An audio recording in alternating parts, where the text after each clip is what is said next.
Here we have verse 9 of the 19th chapter of the Gospel of Matthew.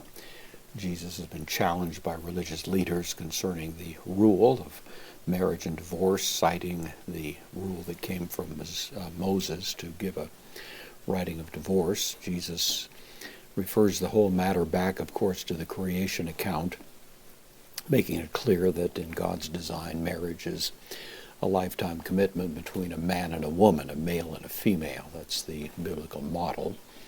And to rupture that relationship represents a grievous and serious sin. That's the sense of the text, especially as we have before us. So we have Jesus saying, "Lego, I say."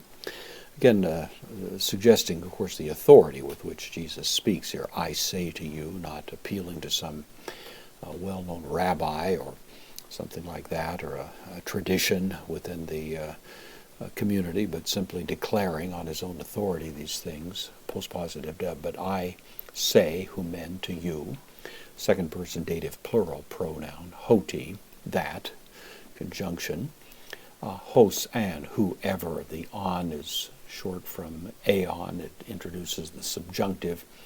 We have the subjunctive twice here. We have apollusse and also porneia. Whoever, apollusse from apolluo, to dismiss.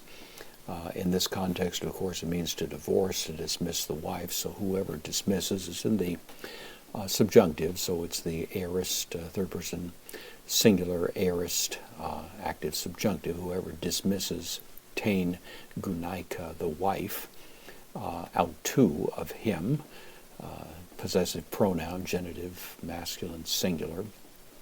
Whoever dismisses his wife. And then a additional provisional clause, may epi, but not epi porneia, porneia upon immorality or of adultery, a broad word that would stand for any kind of sexual departure from the norm. Not every manuscript included that phrase, but the evidence seems to suggest that it belongs there, and so we have it included here. So whoever divorces his wife except on grounds of adultery, kai gumese, this is from ganao, it means to marry. Whoever divorces wife and marries alain, another, a woman, of course this is the feminine pronoun, then moikatai, from moikao, this means to commit adultery, and it is the third person singular aorist activity. It commits adultery. There's been some argument as to whether the fact that you have two subjunctives here suggests a little bit of an implied purpose, so whoever divorces his wife in order to marry another. That may be possible. It's certainly arguable from the text. It's implied at best, and it might be compatible with Jesus' sense. If a person divorced and 20 years later married another and it was an unrelated event, then whether or not that constitutes adultery is a technical question that lies beyond our immediate scope. But one way or another, of course, Jesus sets a high bar.